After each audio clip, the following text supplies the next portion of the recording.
Let's get started. So, introduction, I'm Dave. My name is Dave. I run a financial coaching company called More Than Enough. And this is my wife, Rebecca, and she runs it with me. So guess what? Financial coaching is all about accountability. And so here's my accountability partner right here, Rebecca. And hopefully she'd say the same about me. Yes. Okay, good. So tonight we are going to go all over the place. This is our bring whatever questions you have with you to about money, and we're going to talk about them. But before we do, we just want to give you a little bit of context of who we are, where we've come from, and as well, we want to share why we're here. Why would we spend 2 hours of our time talking about money for free for whoever will show up? And so I'm going to give you a little heads up because I'm going to share, and Rebecca's going to share, and then we're going to ask you to share why are you here? Why would you come to a seminar, even one for free? I know the price is right, so that's obviously one of the things. But why would you come to a seminar and take 2 hours of your time to learn? And we might have a few prompts to go along with that. So to start with me, the reason why I'm here is pretty simple. There's one statistic that, in a sense, for me, epitomizes why I do what I do, and it's this.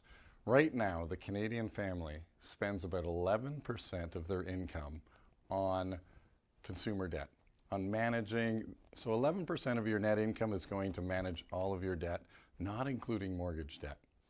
And only about 0.6% of our income is actually going to given away to help the community that we live in get better in any kind of charity.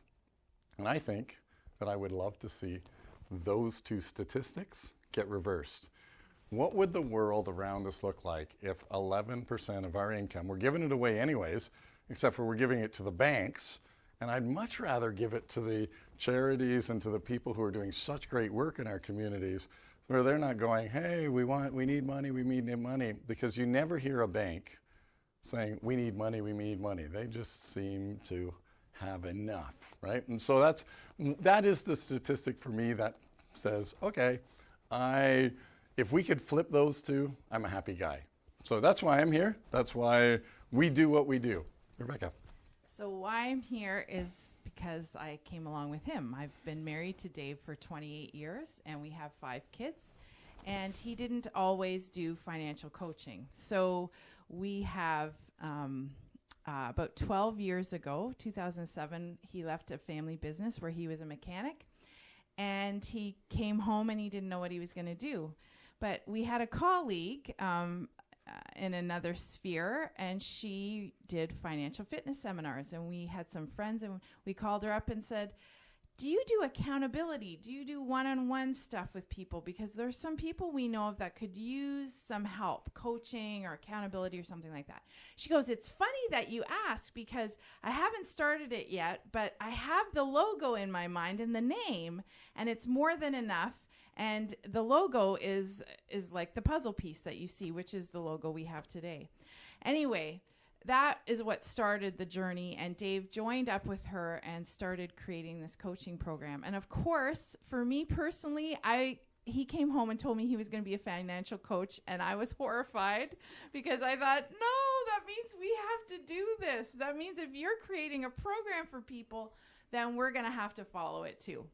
So that was the start of the journey, and that is why I started. But then I realized as I was growing up and maturing that there's a lot of heart issues attached to our money decisions. Money decisions are really emotional, and we don't always talk about that in our world. So we want to talk about that tonight. But that is one thing. I think I'm an educator. I love to teach people, and that's one of the reasons why I'm here, is to help people see the connection between money and their hearts and what is motivating us to spend. Why, if we logically said to you, does it make sense that we spend more money than we make? You would all say, no, that doesn't make any sense at all. But that's that's what we do. And this current statistic is for every $100 that we earn, we owe 179. Like that, it's getting almost double. And we're going to talk more about that tonight, but like a few years ago, it was only around 148, and then it crept up to 160, 165. But in 2019, Canadians owe $179 for every $100 they make. So it's really not a great statistic, but that is one of the reasons I'm here, is because I long to see that connection between our heart and emotions and money, and to raise awareness so that when we go shopping, we might stop ourselves before we go into debt for it. So that's my big why. Good. All right. So before we give you the opportunity to, if you want to introduce yourself, you can. But before we give you the opportunity, I'm going to give you the goods of where we're going today. And that doesn't mean that you can say, okay, I got it, and I can leave and exit fast, because we don't want to do that. But here's where we're going to go today in our seminar. So we're going to talk about the 5 steps to financial fitness. And really, if we can dumb it down to 5 steps, I think everybody can do it. So create a mini emergency cushion. We're going to talk about all of these things in detail. We're going to talk about how to eliminate consumer debt. We're going to talk about what a fully funded emergency cushion is. We're going to talk about investing and paying off the mortgage. And then finally get to my favorite part, which is, hey, I have enough money to live on. I have enough that I'm not worried about it, and I can start giving some money away. And there it is. So 5 steps to financial fitness. They are in your notes. If they aren't, everybody's got notes. Page 2, I believe, was where you can start. And you can use those notes for doodling. You can use those notes for anything. But we hope that, and that's why we give them away and we print them off here, is just that you'll take some of the thoughts and some of the things with you home as you go. So why are you here? This is the chance where we get to actually ask why you're here and what you can do. And so maybe some of the things, and I'll just kind of put some things up on the screen here. And if anything resonates, Reb's going to add on the other side some of the big why on the thing in case we miss something. So maybe you're here because you failed at budgeting. Maybe you don't know how to budget. We don't even like the word budget here, and we'll talk about that later. Maybe you're an impulsive spender, or you're worried about the future. Maybe you're surviving barely, but don't feel like you're thriving. Maybe you have a conviction that you just want to be better managers of what we have, right? Maybe you feel like you're out of control. Maybe you've got some plans and dreams, things you want to do. Maybe you're stuck on a treadmill. Maybe you're just like, hey, it's paycheck to paycheck to paycheck, and we want to do that. And then finally, you're just frustrated because you make good money, but you struggle making ends meet. So do any of those resonate with anybody here? Yes, you have to use the mic. I know, I'm not used to that. Yeah, are there any reasons you... So for me, I just wanted to get better overall with my personal finance. Okay. Because I haven't had the greatest track record. Like, it's nothing terrible, but it could improve. Okay. And I'd like to, I guess, plan better for the future so I'm prepared and on a better track. Okay, so one of the comments is that you just want to get better with your finances and plan. I guess that's what I hear. Plan. Instead of going in automatic mode. Right, instead of going automatic mode. And yes, we're going to talk about that. It's my favorite topic. It is. Yes. It is. We even have an acronym for that. But anyway, we'll tell you about that in a minute. But yeah, we see a lot of people. There's a million reasons why people are in trouble financially. We have learned at the office, you know, when we started this journey 12 years ago, I had all kinds of judgments in my head about, you know, this is why people are just bad with money because. But life happens to people. People get sick. We have seen many people who've come to the office and say, I had to go through a consumer proposal or bankruptcy because I got sick and I couldn't work.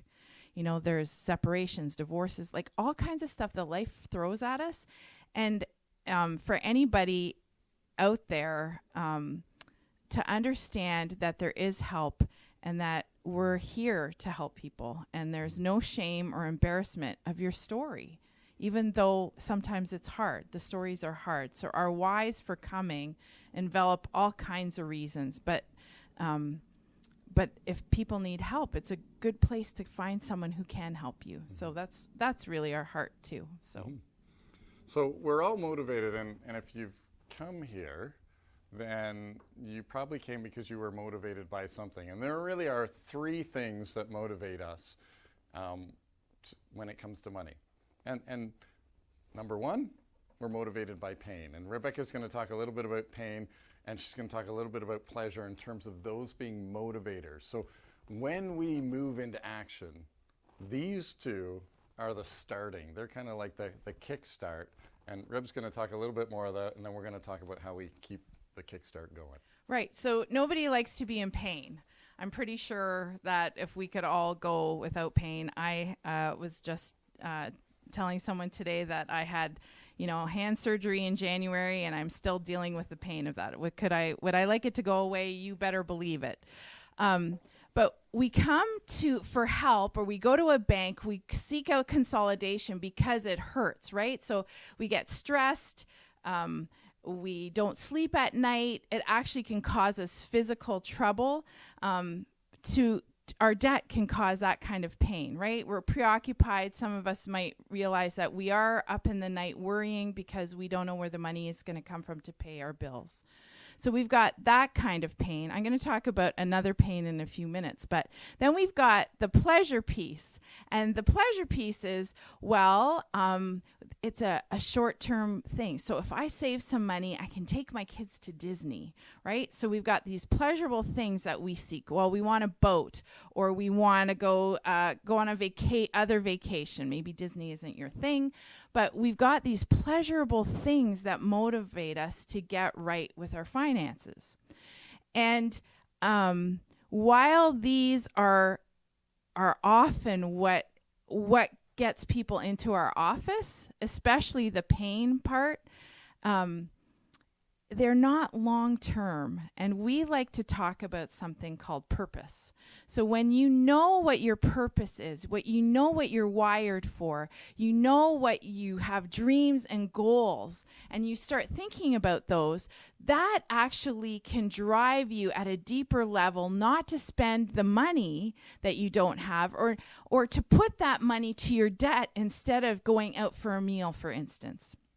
So what we mean by purpose is this. So some of us are wired for different things. Some of us are wired so David likes to kite sail. He's learning how to do that, and that is a huge motivator. Motivates us in our vacation planning. It motivates him in what he spends on himself. There's a purpose behind it. And some of us forget how we're wired. Some of us forget what our purpose is. We don't understand that, when we were a kid, we loved to draw. But someone came along and said, you can't be an artist. You can't make a living at that. Forget about it. So we forgot about it. We go get a government job, or we go get a job that's safe and secure, and we have forgotten this purpose. And what we like to remind people of every month, every day, is you are born for maybe something greater than you're living. And we use the excuse of our debt to keep us from that purpose. So one of the great things is that when you think, no, I really want to do this with my life, but I can't because I have all this debt. So instead of tackling the debt, we just cower kind of in that heaviness and shame and think, well, we just don't have the money. Well, in fact, in our world, in our society, in Canada, which is one of the greatest places to live, we do have the money. But right now, as Dave said, it's going to pay off our interest often. And we see often when people get motivated by purpose, that is what kind of kickstarts them to really get serious about paying down debt. And I'll give you an example. We had a couple of clients years ago who had put their purpose.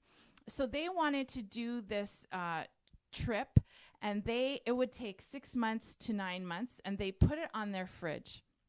And they had, it was $250,000. I don't know. I can't remember how much debt it was. But on one side of the fridge, she'd have this purpose. And on the other side of the fridge, they would put all the things that they liked. So if she saw a new pair of boots, she'd come home and write new pair of boots. But she wouldn't put it under her purpose side. She wouldn't buy the boots. She would just write, oh man, here's a nice pair of boots. Or here's this or that I'd really like to buy. But if I buy that, it's going to take me longer to get to my purpose. And so we have found that kind of motivator. So if you don't know what your dreams and purposes are anymore, or you've forgotten, maybe it's time to take yourself on a nice quiet date and you start thinking about what you're wired for. So maybe some of you like volunteering. Maybe some of you want to work with the homeless. Maybe some of you want to retire early. What is it? What are your dreams and goals? And you write those on a piece of paper and you let that be one of the motivators of getting out of debt. It's really important, and we focus on it a lot at More Than Enough. What is your purpose? Because you can get rid of the pain, actually. You can get one of the great ways is doing it is consolidating. And Dave will talk about that later. But, then you think the debt's gone. But it's not really. It's just stuck on your house or somewhere else, and it's still your debt. But you think, oh, I can breathe again. I don't have that monthly 18% interest. Well, now you have interest that's smaller, but the debt's still there. It's just kind of hidden in your house. So that's why we talk so much about purpose, and they're 3 Ps. So pain, purpose, and pleasure, and it's an easy thing to remember because of that. So you probably have something more to add. I do, because purpose is really the anchor for us. Again, when we think about, Rebecca mentioned that I like sailing, and so I'm going to use a wind analogy if I can do that. So pain and pleasure, kind of like different currents that try to push you off.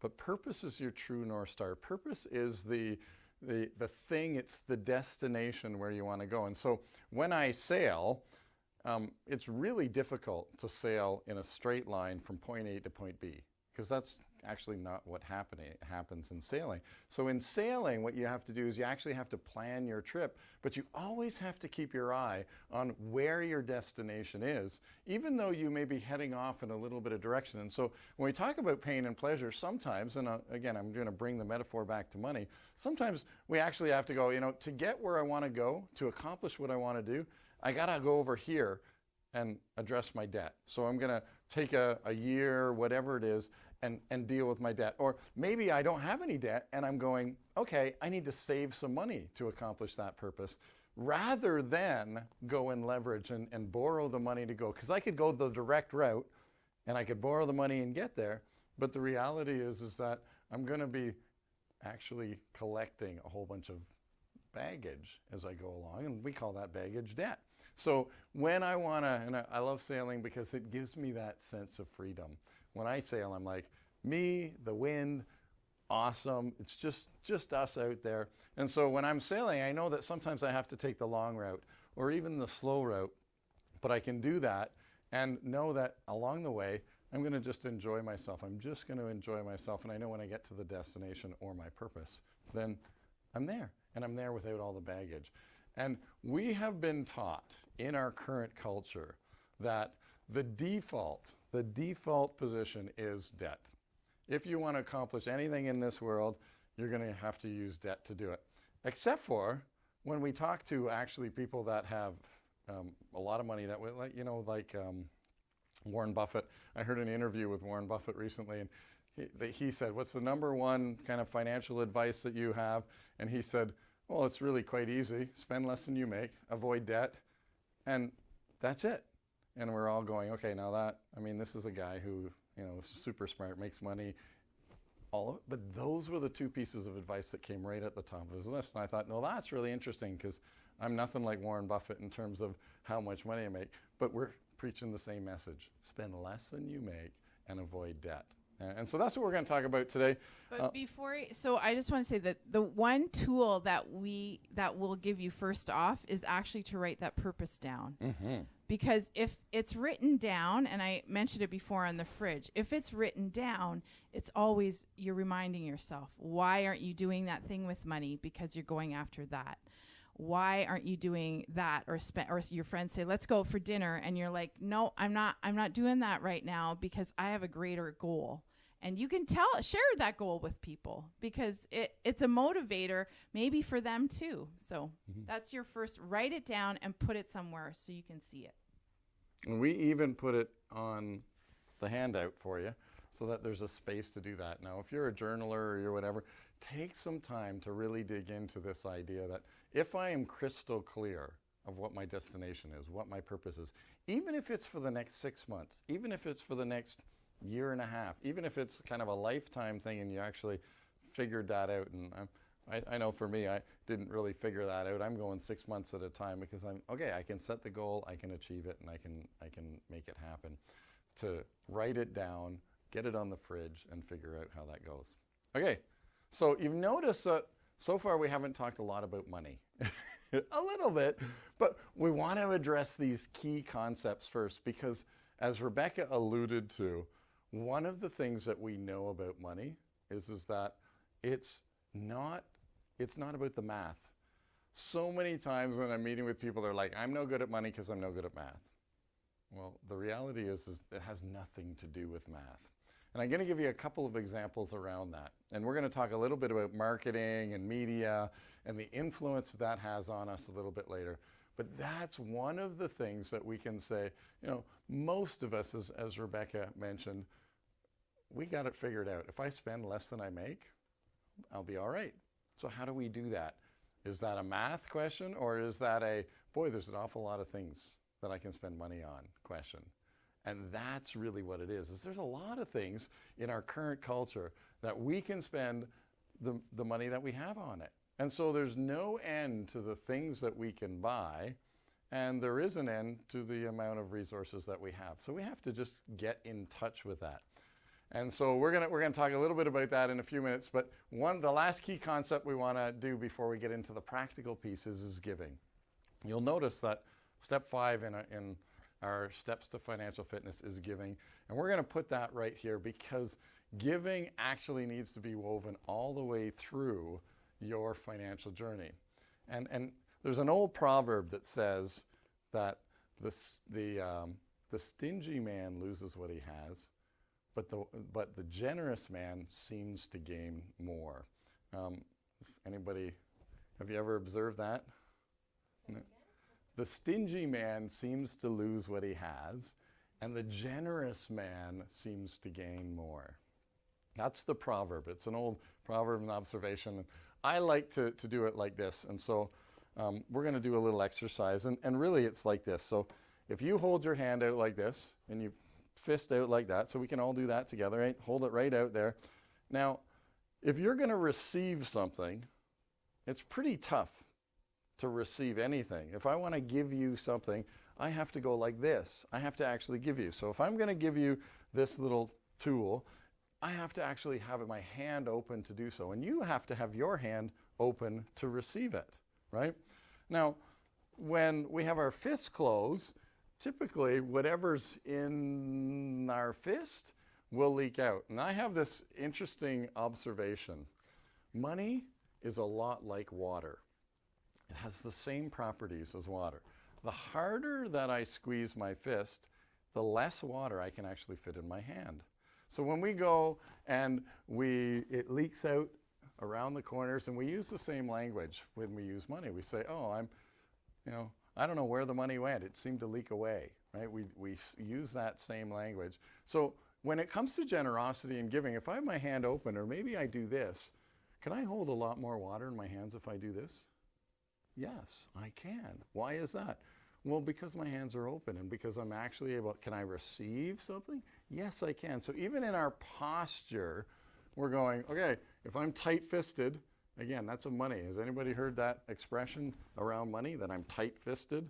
Well, tight-fisted means stingy. It means I don't again, we use these words because the money, or the harder we hold on to it, the more it seems to leak away. And so when we do giving, we're just trying to pry open those fingers and do that so that it actually is able to flow both in the giving out and the receiving. So sometimes we think there's this superstition where we go, okay, well, if I give money away, then I'll get it back in spades, right? I'm not so sure I've seen that happen, where I give money away and I get it. But when I give, again, we give from our hearts. What is important to us in our heart, we do receive. And I'm going to share this little story about our 6-year-old. Can I do that first? So we have she's 8 years old now, but when she was younger, she was probably 5 or 6. And it's Christmas, so I'm going to set the scene for you. It's Christmas time in our house, and we have this tradition in our house that we have 5 children, and we all go out to the mall together a couple weeks before Christmas, and we all buy each other gifts. So we pick the names, and we go out in pairs, and we make sure that we can't tell who's buying who and what store they're going in. And so our 6-year-old was buying our, I don't know how was Justice, he'd be about, Zachary? Okay, so he'd be about 14 at the time.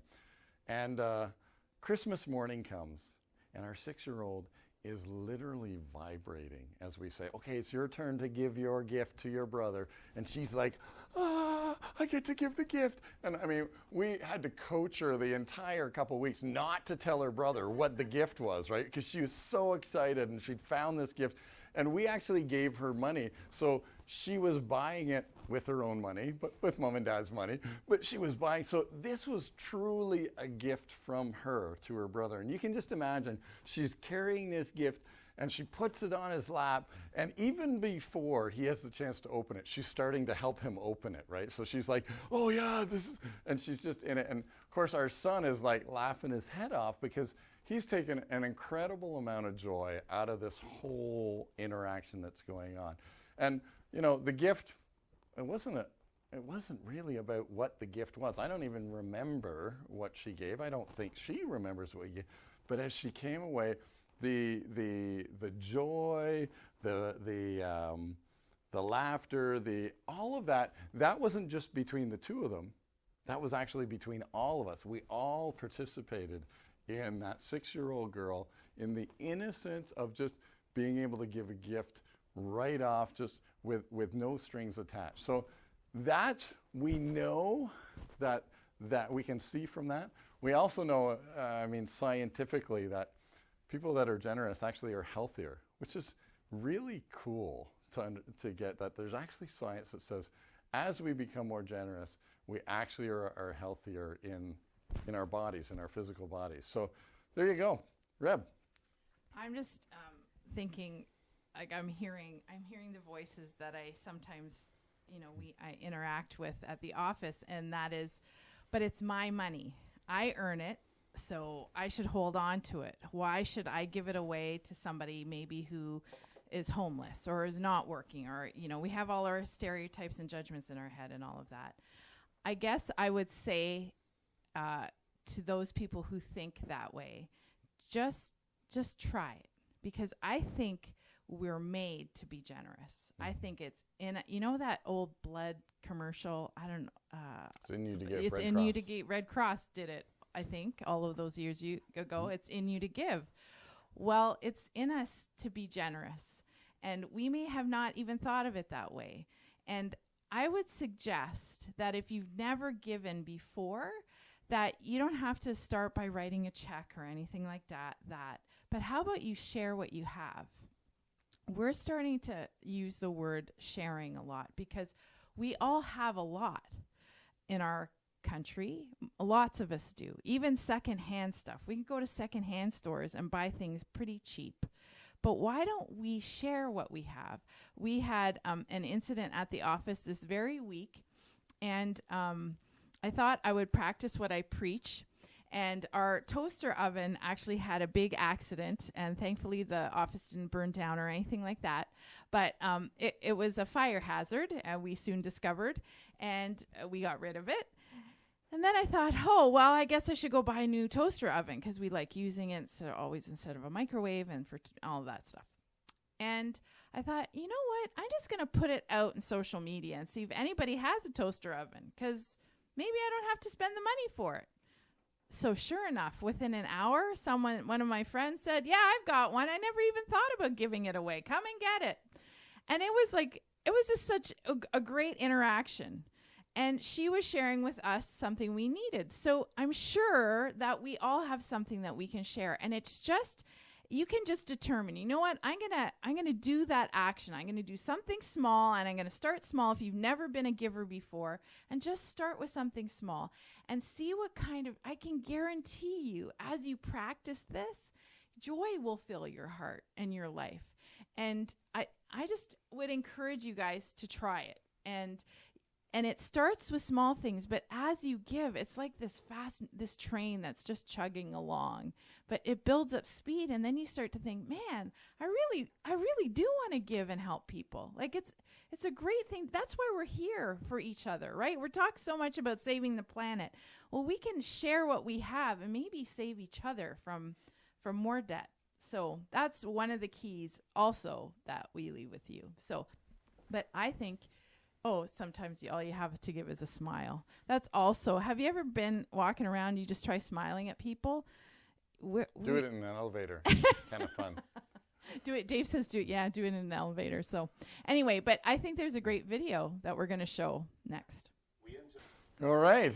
So a few little chew toys. I don't know if they were chew toys, but I mean, again, the idea when we talk about giving and we talk about money, often there's this a little bit of a tension between the two. And we just want to address that right up front today to say, listen, as we get to the, shall we say, the practical part of tonight in terms of managing money, having some of these key concepts right up front, the fact that we gain so much more.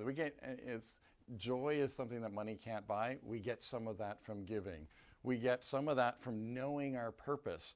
You can spend money on it. Money, again, is the tool that we use, but we have to apply that tool to the proper thing. So if we know our purpose, if we know that we can invest in something greater than money can buy when we do that as giving. And then again, the first key concept that we talked about is just simply knowing what it is we want to accomplish. And so, all right, so here we go. We're going to get into the practical part. And when we talk about money, there's really this favorite acrostic that we like to use: financial awareness creates empowerment. And it's on your handouts if you want to fill that in, because we left it blank for you. This is so key. You're going to hear us say this over and over and over again, not just tonight, but anytime you hear us speak, because financial awareness creates empowerment. We are right now in a culture, in a place here in North America where using plastic is convenient. I know I'm not necessarily a plastic basher. There's lots of people when we talk about money that talk about we should cut up credit cards. We actually have a little tool right here to help with that. If anybody needs to do some plastic surgery, I'm very good at it. In fact, I've been trained to do it. Watch, it's really, I'm demonstration. There we go. Plastic surgery just happened in our midst. And if you have some plastic that you want to get surgically removed, we have the tools for that and the expertise. So we can do that. The key to this is as we talk about financial awareness, plastic is one of the tools that actually disconnects us from our money. And this is why it's such a dangerous thing. It's not the plastic, but it's the fact that we actually become disconnected. So how many of us, show of hands, get paid, and we get paid by check or cash? Nobody in the room gets paid check or cash, right? And that's simply because as we get more and more convenient, we get this electronic transfers, it's numbers on a screen, and most of us actually don't process those numbers very well. We need to have something tactile for us to be able to learn to become financially aware. And so for some of us, we kind of know when our paycheck enters, I think I got paid every Thursday.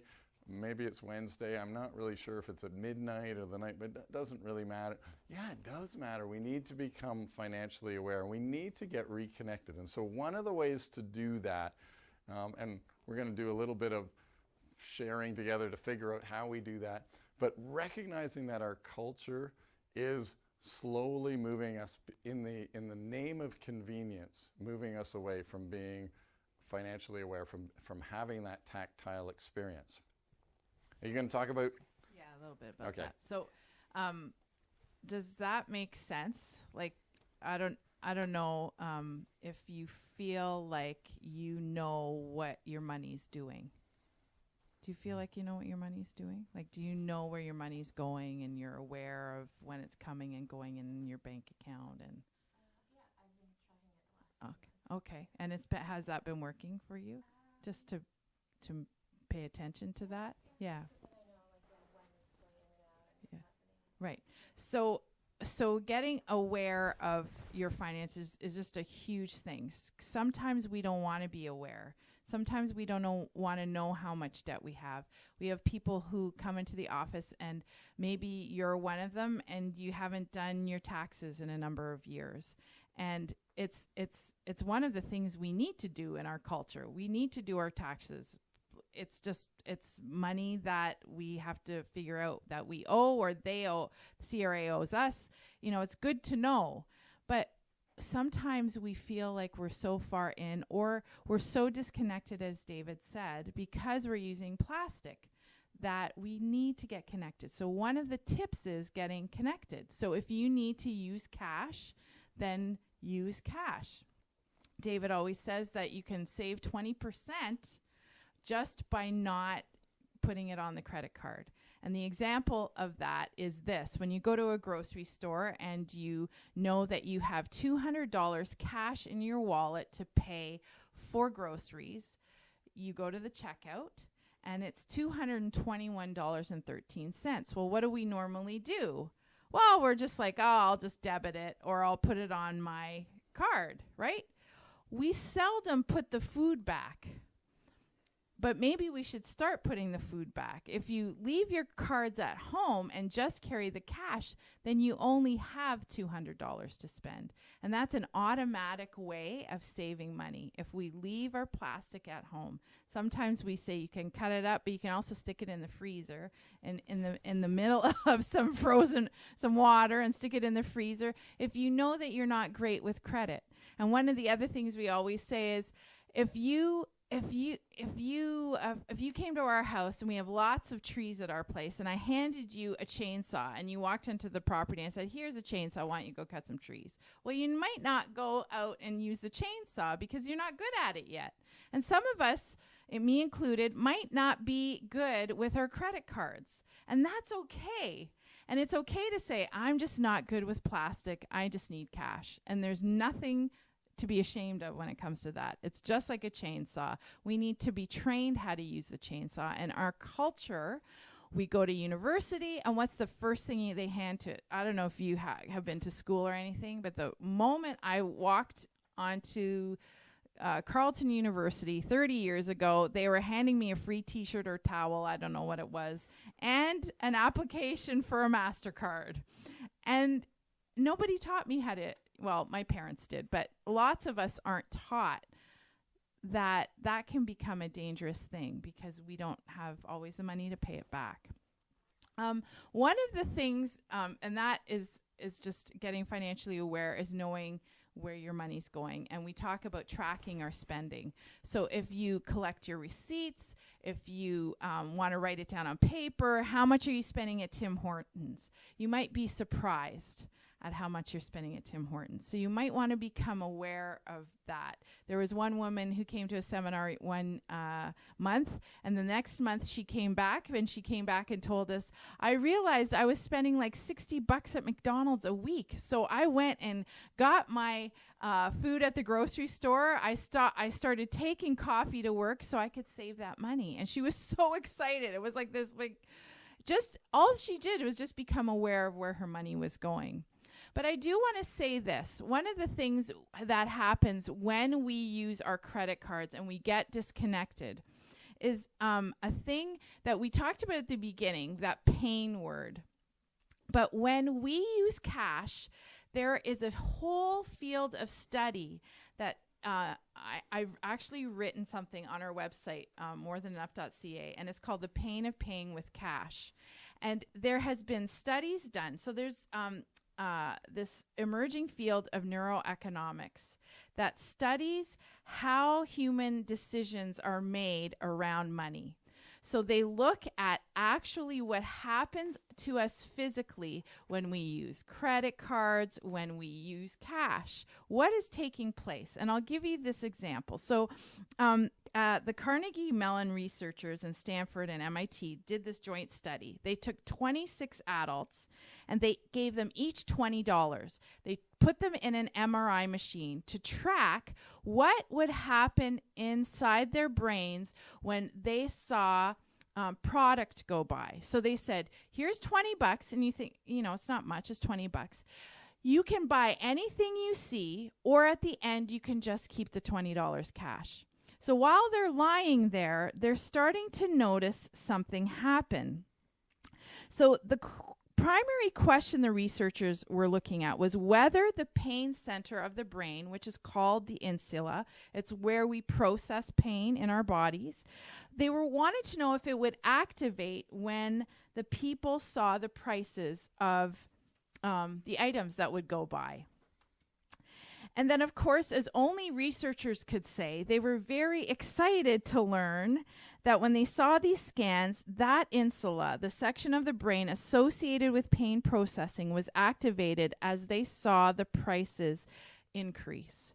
So while they're watching this go by, they're like it's activating the pain center. It actually became painful. And in their research, they discovered that insula, that thing, discouraged spending. So as they felt more pain, so you go to the store with cash in your pocket, or let's say you see a flat screen TV and it's $1,300 at Costco, and you're like, yeah, let's buy it, and you put down your plastic. They actually have done the research that we are not connected to that piece. It doesn't hurt us at all because we haven't put anything out that we feel that we've worked for. But let me tell you, if you've saved up $1,300 and you start counting that money out, it hurts. I mean, you're quite excited to get that thing because now there's been an exchange. There's a true exchange between the cash and that thing. But when we put down credit cards, they find that there's just we're not exchanging anything. It hasn't cost us anything. The only time it hurts us is when we get the bill, right? So you're happy, you've got your flat screen TV, you've got your kayak, you've been to Costco, you were thinking you were getting milk, and you come out with a few items for your house. I mean, we know how that works at Costco or any store, which is your store. There was a season, for me personally, that I said to Dave, I can't go into Costco. It was a season when we didn't earn so much money, where he was building up the coaching part of the More Than Enough. And I just had to be really careful with groceries. And I said, Dave, you stick to a list better than I do. And if I go in there, I'm going to spend $100 or $150 more. I just know I will. It's Costco. You buy 4 things and it's $100 more. So I did that just as a check for myself because I was getting connected with my own spending habits.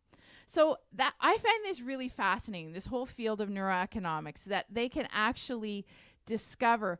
They tracked people who went into a grocery store and they asked them for the receipts when they came out, and they grouped them: cash, debit, and credit. Well, the people with cash spent overall much less money than people with the debit card, but the people who spent the most in that one field of study, it was credit cards. We just will spend more because we're disconnected. That plastic disconnects us. So if you want a tip about your spending, just get connected with cash and know where it's going and how you're using it, and understand that it's more painful for you. You're more aware of it with cash than if you have plastic. So one of the things, and we use this, so tonight what we're going to do is we're going to try and gonna pretend we're the Canadian family, the average Canadian family, and we're gonna try and free up some money so that we can actually apply that money to the average Canadian family's debt. So, Rebecca's talked a little bit about neuroeconomics and how that works. One of the other studies, and you didn't mention that, Reb, but and it's a study I love. They took 3 focus groups to a basketball game where there was a silent auction. But they gave them the 3 modes of payment: cash, debit, and credit. The people who used credit and debit spent 50% more than the people who used cash on the silent auction. And that's just fascinating. And so one of the things that we know is that if we want to free up some money for a particular purpose, so maybe we want to get, we have some debt we want to get rid of. Maybe we have something that we really want to save for. There are certain things in our world that you just pay. There are certain, you're going to pay the hydro bill, you're going to pay those things and paying them online. But there are certain things in our world where you're like, you know what, I've got X number of dollars at the end of every month, and it just seems to leak away. I don't quite know where it's going. And that's when cash comes into play. The other little tool that we have, and this is a tool, you can put that in your, you can unstick it and stick it to your plastic. And it just says freedom for tomorrow. And the idea here is that when we use plastic, we want to pause. We want to have a little something that's going to help us to pause. Now, I put it right over MasterCard. It's interesting that it's a MasterCard and we don't want plastic to be our master, that kind of thing. I don't know who thought that up. But I stick that on there because when I go to use my plastic, I'm like, you know what? When I tap, I don't even think of the price. When sometimes when I stick the chip in and I actually have to punch my code in, then I think of the price because I'm like, okay, yeah, I better check to see how much this is. But if I know that there's again, whether it's a debit or credit, it doesn't matter, it's plastic, I know that I need a little bit extra help to slow me down. And so that's one of the ways that we can do that. You can take those home, you can stick those to your plastic and just help it pause, say, wait a minute, am I spending this? Am I doing this? And is it going to bring me freedom tomorrow? Or am I actually going to be piling more debt on? So some ways to free up money, right? So often we think, there's just no margin. There's no margin, I can't find it. I will say there's probably 4 areas where if you want to free up some money immediately, stop using plastic and start using cash for that. Groceries is one of them. Groceries, just start using cash and say, I'm going to spend this much on groceries and we'll see how it does it. The other, of course, is entertainment or dining out. Again, we're not, Rebecca and I do like to go out quite a bit.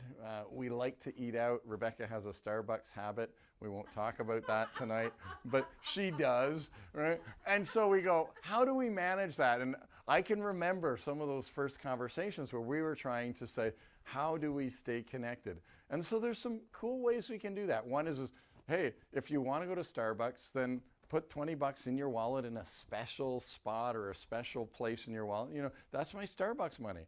And I'm just committing that when that money is gone, then I have to wait until the next time we top it up. So maybe for you, that's, I'm going to put $20 a week. Maybe for you, that's $20 a month. It doesn't really matter, but to get connected that way. Other way to do that is to just get a Starbucks card. And you have an automatic refill on the card. That makes it convenient. But again, the bummer is that when I go in and I see $1.72 on my Starbucks card, I don't think you can buy anything at Starbucks for $1.72. So I guess I'm not going to get coffee today because there's $1.72. We have the same thing with our phones. Now phones are fun because the reality is we can pay with our phones, but we can also use it as a tool to help us stay in control. So one of the tips that we have with groceries, just in way of convenience, is that Rebecca and I use the same card. And every week we charge this card with a certain amount of money. And so we both know that when we're out, if she's at the grocery store and she's going somewhere, or I'm at the grocery store, I just check my phone and go, oh, what's the balance on the card? And then I know immediately whether I can go to Costco and spend that extra bucks or whether I have to just pick up milk on the way home and that's all we're having for dinner, right? Whatever it is. So becoming aware and doing that. And cash is one of the ways that helps us to do it. So we want to free up some money. We've done an awful lot of this, and if you want to, today we're going to see if we can free up $300 for our example. That's the word I was looking for our example. So is anybody going to have challenges freeing up $300, or should we do the latte factor, Reb? Well, I think we have to talk about how to free it up. Like, Okay. do you think finding $300 is the whole purpose of finding the $300 is so that we can put that on our debt? And you'll see how we're going to do that in a short little while, how we're going to take that $300 and put it on our debt every month. And it's going to turn into a snowball, which will help us. You're spoiling it. I know, but I'm giving it away. I don't know if that's might not be possible for some people. Maybe your income's a little squished and you can't find that $300. Then find 200, then find or 100. Just find something that you can start putting on, and we'll show you how to do that in a minute. But the other thing that we talk about sometimes is how do we, I don't know if you guys have any tips, but how do you save money yourself? Like, is there some ways that you have found that work for you to save money? Like, have you thought, you know what, I'm going to stop going to Tim Hortons, or We're picking on the entertainment budget. I know quite a we bit. are picking on the entertainment, but sometimes at a financial fitness seminar, people talk about the phone bills, right? We get sucked into the phone plans and actually going and reevaluating your phone plan and figuring out, oh, I don't need this, or they're charging me for this and it's not what I need. Or, sometimes people have said, well, we've called and said we're going to go to someone else, and they're like, no, we'll give you $25 off a month, and then they end up staying, but they've also now paid $25 less a month. So I don't know if you have found anything like that where you can save. Well, I do the automatic saving Nice. Okay. Okay. So just automatic savings, so from your bank account to, yeah, good. Yeah. Also gotten rid of Amazon Prime. Okay, gets rid of Amazon Prime. Good for you. Yeah. Also for the Starbucks, I bought, because I work from home 4 days a week, Okay. so I bought myself a little espresso machine. Oh. And it's kind of also a good ritual in the morning. Oh, okay, so Coffee, I really overload. so I need to get an espresso machine maker. I'm all good with it. I'm all good.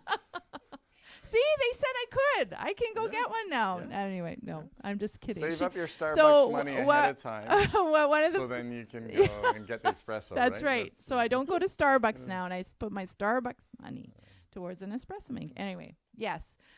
See, I know. It's actually quite funny. This is a totally aside, but at Christmas, from clients, I get cards in the mail because we talk about Starbucks. I actually don't go every day. I don't have that kind of a habit. We live in the country. So, but there is one close now, 13 minutes away in Kempville, which is a little dangerous, but I don't use it as much as we kind of joke around that I do. But I did get a significant amount of gift cards this Christmas from clients because I talk about it so much. Anyway, that's a total aside. So if you want to send me Starbucks cards, anyway, yes, no.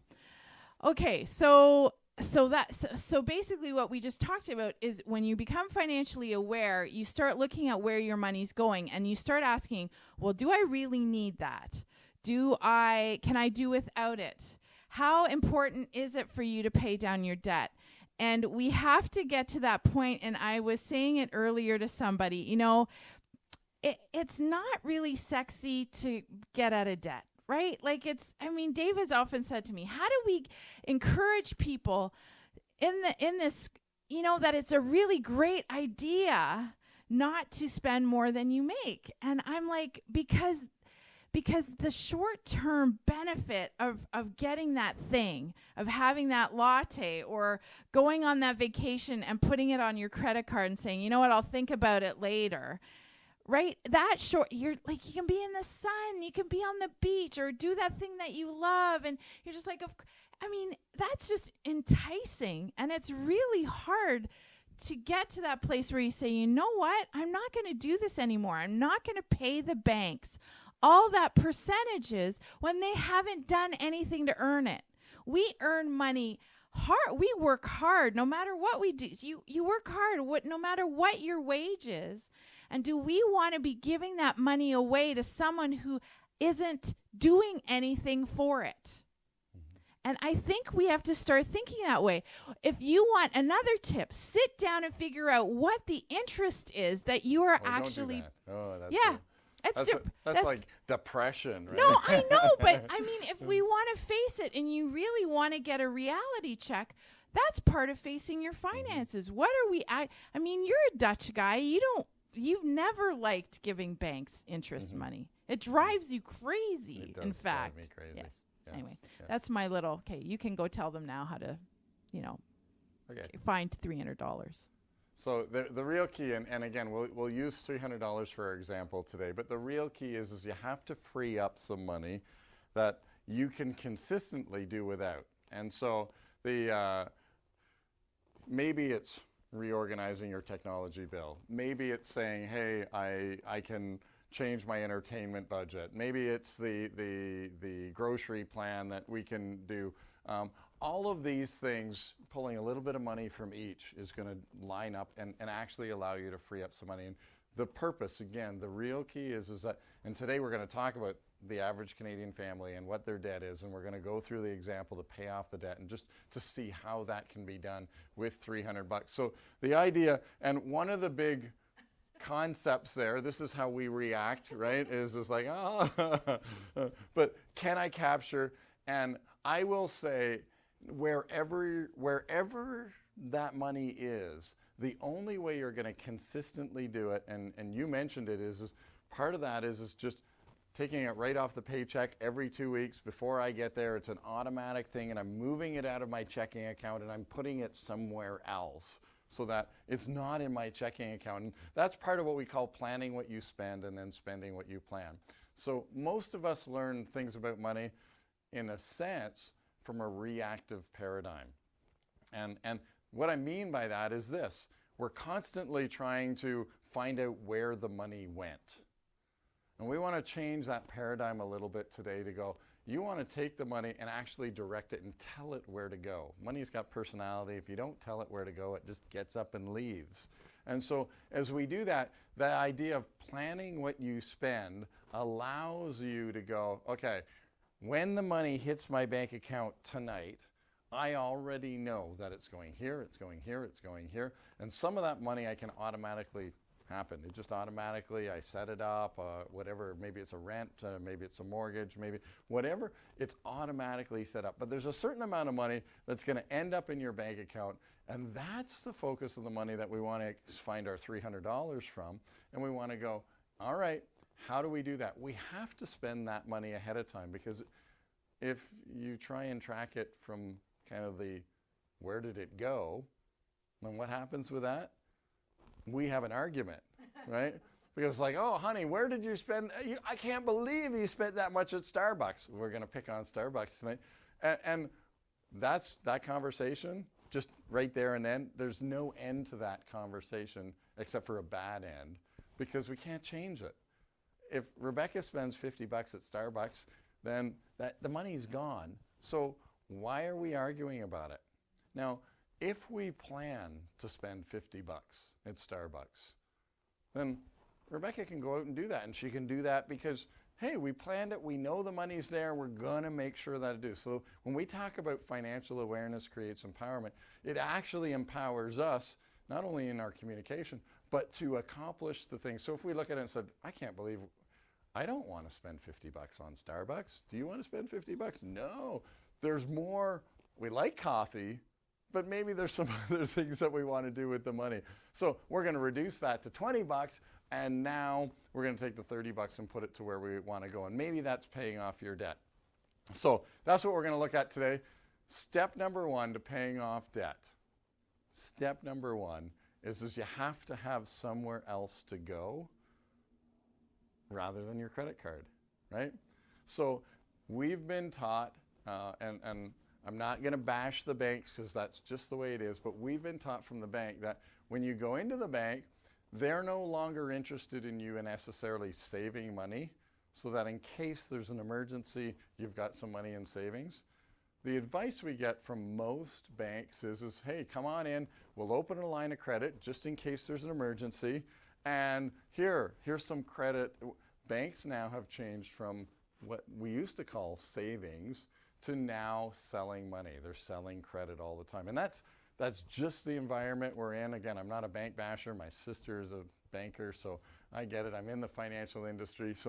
But the reality is that we are now programmed for the place where we thought we could go to learn about money, which is a bank, which is not the place where we learn about money. It's actually the place where we find that we can spend way more money than we have, right? And so I'm going to give you a little example of that. I'm a mortgage broker, so I get to look at a lot of people's, how much can you afford when you buy this house versus how much you can qualify for. And so when a bank, Rebecca and I, we have 5 kids, 2 dogs, 3 vehicles. Well, one of them's kind of off the road, on the road, right? We have, and so what we qualify for at a bank, let's just say that our income is the same as your income out there. And so we say, okay, if I make $75,000 a year, but we have 5 children, 2 dogs, 2.5 vehicles, and you have no children and maybe no vehicle, maybe you're renting, we go into a bank and we guess we could qualify for the same mortgage, the same home purchase. Well, that doesn't really make sense because I know that we spend a whole lot more money than you would, but we qualify for the same house. How does that happen? And that's actually how, in a lot of people, when we are talking about mortgages and when we're doing mortgages, we always talk about what we can afford and what you can qualify for. And those two numbers are generally not the same. So today, we want to just talk about how do we build this debt snowball? We're going to use our $300. And so we've saved up, we've consistently been able to put that money away, and we've done it through automation, we've done it through savings, we've become financially aware.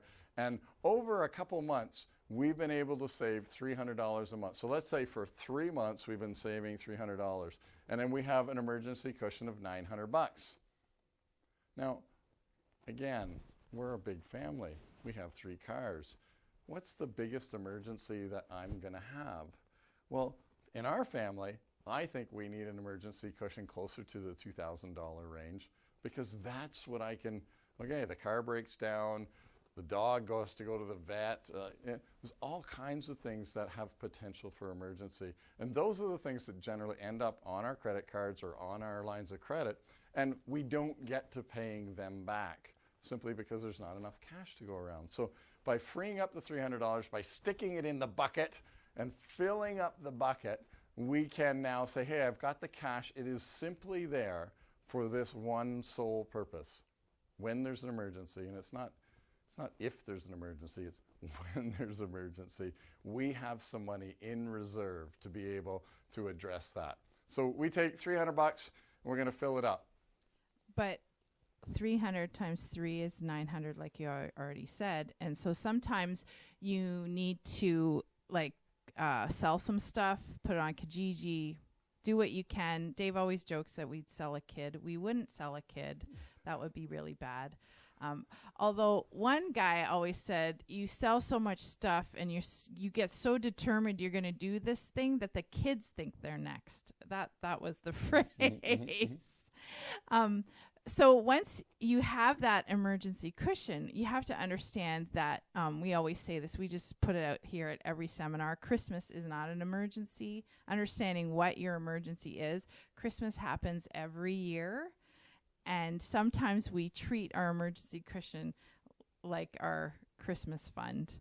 But you can have a Christmas fund. You can set aside money when you start planning what you spend and spend what you plan. You know that Christmas is coming. We should set stuff aside. Some people start shopping for Christmas in July.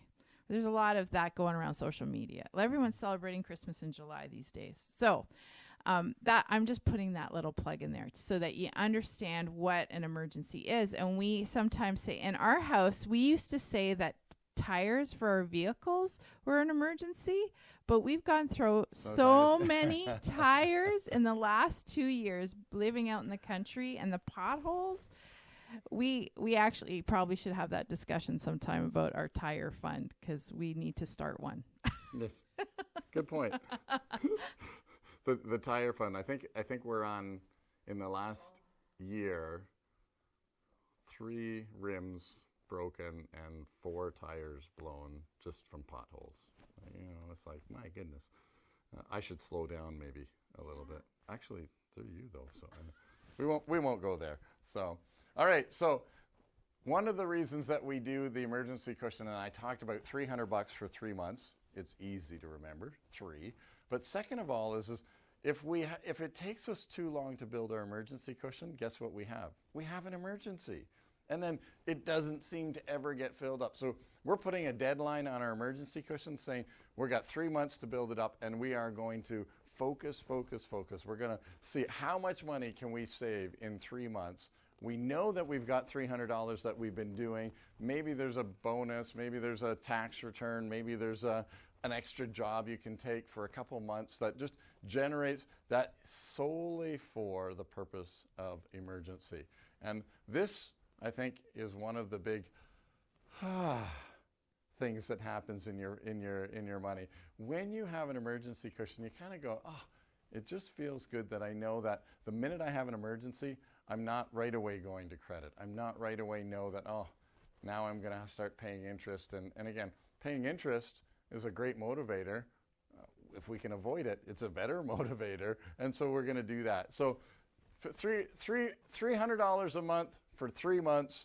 If you need a bigger emergency cushion like we would in our family at $2,000, again, if you don't have a car or you're renting, maybe you only need a $500 emergency cushion, so you can fill it up in a month or a month and a half, right? So it just depends on what your situation is, but we are only going to give ourselves 3 months. And then we get to celebrate. And Dave likes chocolate, so anyone who is here tonight gets chocolate to celebrate. And I don't know. Do you eat chocolate? We can't No? do any virtual chocolate. Or No, anything I'm like not. that. Yeah, virtual chocolate's not going to work. We should have talked about that before. So the real key, and it's so important, while Reb's handing out the chocolate, to recognize that we need to celebrate. We need to acknowledge these wins. After 3 months, I am like the biggest fan. And if you get your emergency cushion filled up and you're like, call me, send me an email. I will celebrate with you. I might even send you a Starbucks card. Maybe, right? But the reality is we need to acknowledge this. This is part of just motivating. And so when we're going to talk about paying it off debt, this is the average Canadian family right now. Average Canadian family has somewhere around $244,000 in total debt. Basically $44,000 in consumer debt. That is, consumer debt is anything that is consumable. That's why we call it consumer debt. So that does include cars, it includes boats, it includes trailers, it includes lines of credit, it includes all of those things. Consumer debt is anything that depreciates in value as we pay for it. The mortgage is a little bit of an entity on itself in the sense that it's a debt against an asset. I'm not a big fan of the good debt versus bad debt. There is necessary debt and there is unnecessary debt. And our consumer debt is definitely in the unnecessary debt stage. In our culture here in Canada, to save up a couple $100,000 to buy a house, that would take most of us a lifetime to do. So maybe the house might be under the necessary debt category. That's the word I'm looking for. So what do you think? Is that the average Canadian debt? If you were going to pay that off, how long do you think it would take to pay off all of that? How long? I know how long it takes. Oh yeah, you've done this before. Yeah. Do you have any guesses? Yeah, more than 10. Yeah. Some people have said 25. Someone said eternity. But that's not. If it took eternity, we wouldn't be here. There is hope because it doesn't take as long as you might think. So I mean, you think about just the mortgage. Most mortgages 20 to 25 years in terms of paying off your house. Add the consumer debt, and sure, 25, 30 years. So we'll go with that. We're going to see how it happens. And remember, we have $300 in the wings. We are living on less than we make by $300. That's it, that's all. You can do whatever you want, but just take that $300 off the top and move it over here so that we can address the debt. So obviously when we're talking about the debt, we like to talk about planning our payoff. And so there are really 3 ways, okay, there's 4 ways to pay off debt. So way number 1, win the lottery. Pay off your debt if you win the lottery. 80% of people that win the lottery find themselves broke within 5 years. But anyways, there's one way to pay off your debt. Second way to pay off your debt is actually inheritance. And you wouldn't, again, I don't know the statistic, and I'm not going to quote a statistic I don't know, but there is an amazing number of people that are simply saying, yeah, I'm waiting until my inheritance comes in and then I'm going to pay off my debt. So I'm okay to live right now because, oh, it's okay. I'm not sure that's a great financial plan. I'm not sure that's a healthy financial plan, but it is one that we hear quite a bit. The third way to pay it off is what we call the debt avalanche. And what it is it basically just takes these, the interest rate, and it categorizes or stacks your debt based on interest rate. And so, again, mathematically, and I think that makes sense for most of us here, if we pay off the highest interest rate first, we're going to pay the least amount of interest. That makes sense. So we're going to put the Home Depot on number 1, and we're going to go to the MasterCard, and then we're going to go to the Visa, and then we're going to go to the line of credit, and then we're going to go to the mortgage. And finally, it's a 0% on the car loan, and we'd have that on the car loan as our last priority. So we're prioritizing based on interest rate. But that wouldn't work for me. Why not? Because how many 28%, 2,000, if I put $300, I would take a few months. Yeah. And I might get, knowing my personality, I would probably get discouraged, I think. yeah. So then I'd give up, maybe. You might give up. And here again, if we were to compare, let's say you started by doing it, and this is the third way, is to pay it off based on balance, where we say, you know what, if you pay off the Home Depot first, it's going to take you 7 to 8 months to pay it off before you get a victory, before you get a win. And I want chocolate. And you want chocolate. And we already established earlier on that money is a lot about what goes on in our hearts. And it's what goes on in our heads. It isn't necessarily about the math. And so if I would do the math, absolutely, I would pay off my debt faster here if I actually got to the end. And that's a big if, because a lot of us would actually give up somewhere along the way if we stack it based on interest rate. If we stack it based on balance, we have a greater chance of success. Because simply, we know that, hey, we've had 3 months, we've had a win, we got to celebrate, we got to eat chocolate, right? And so we're going to just order them like this, 1, 2, 3, 4, 5, 6. This is actually in your handout, so you can follow along if you want to. But the reality is you can see 1, 2, 3, 4, 5, 6. We've got them in a nice order. Just did that just for you, so you wouldn't have to, cut and paste. But the reality is we're going to, today's example, we're going to do it based on balance, and we call that the debt snowball. And we're taking our $300, and all of these monthly payments here, those are the minimum payments.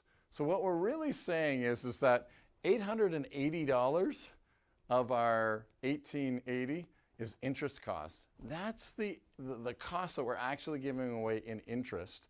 The $1,000 here on the mortgage is principal and interest. So we're going to take that a little bit out. But we know that we're paying about $880 a month in interest.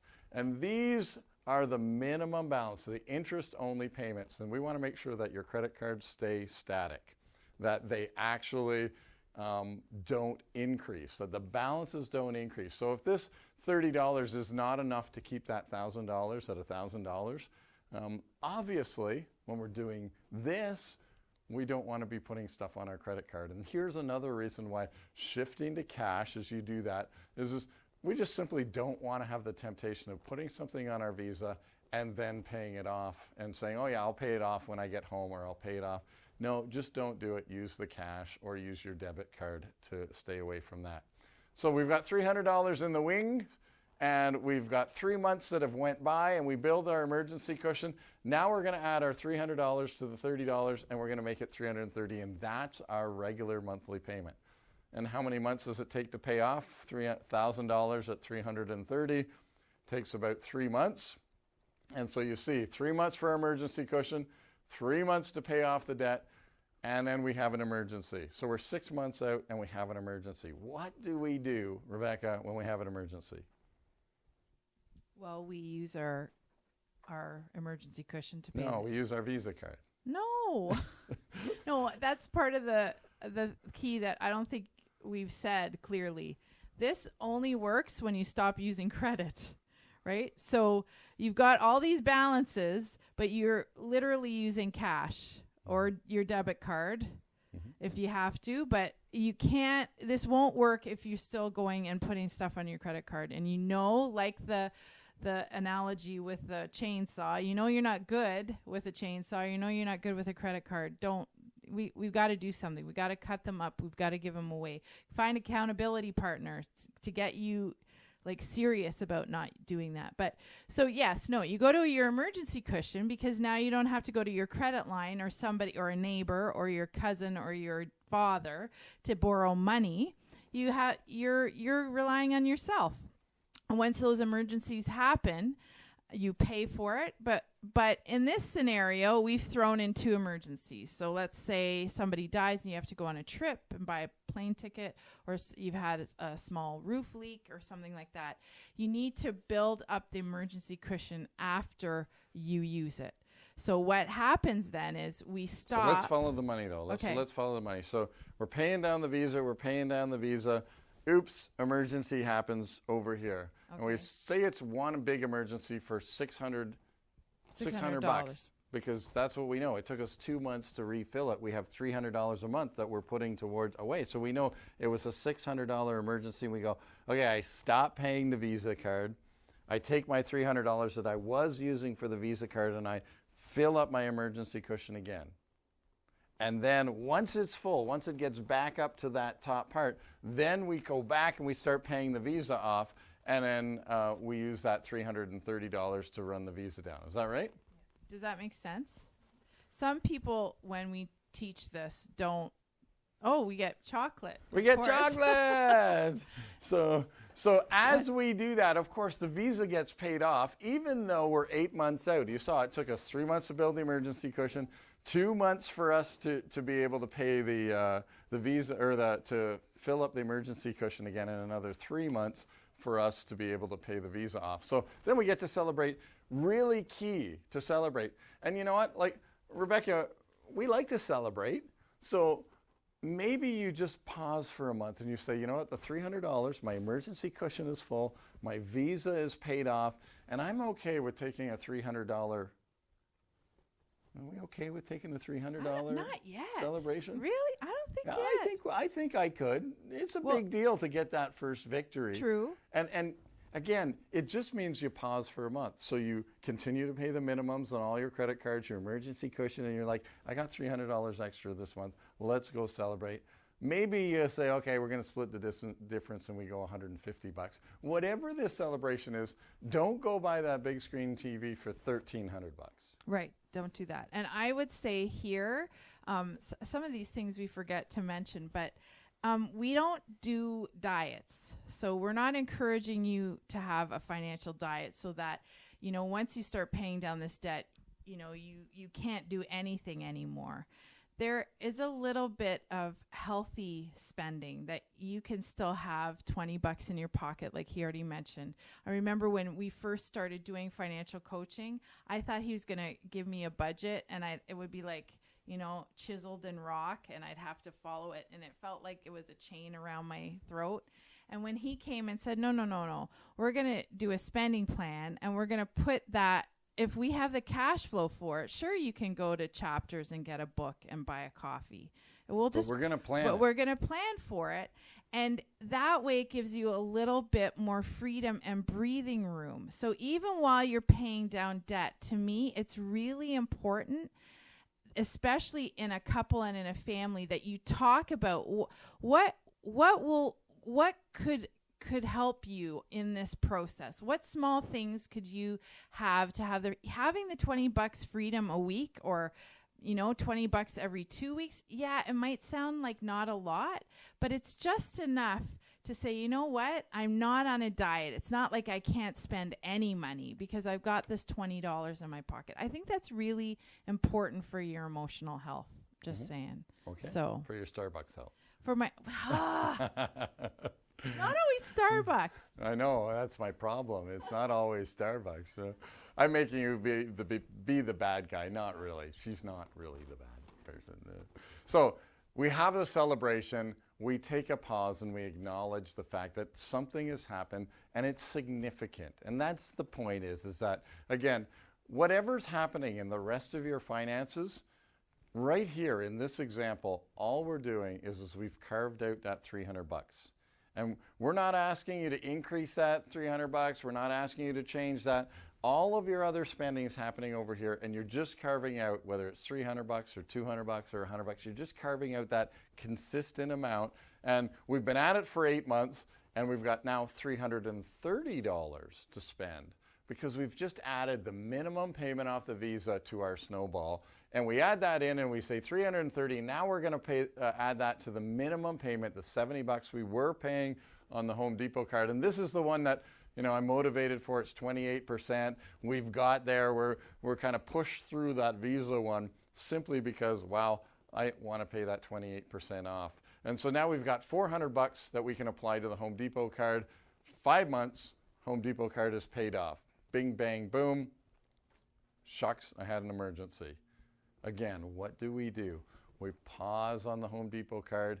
We use that 28% to motivate us to get that emergency cushion back up. And it might be in this case, it might have been a $700 emergency. And so maybe it's one, maybe it's two, maybe I had to, Christmas came during that period because it probably did. And we had a setback financially and we paused. And again, it's, if we can just simply commit to pausing as we do our debt payback, as opposed to taking a full step backwards. You can take that $400 and fill up the emergency cushion, or maybe, hey, we need an extra $400 this month or $330 this month to be able to cover Christmas, whatever it is. As you get better at planning, you'll see how that works out. So after 15 months, what do we get to do? More chocolates. And it's a big deal, right? It's a big deal. We want to pause. This is the part where Rebecca starts saying, people don't need chocolate. I'm not giving any more chocolate. We don't need any more. Maybe I'll have to take some chocolate. But it's a big deal to celebrate that. So we're going to roll on again.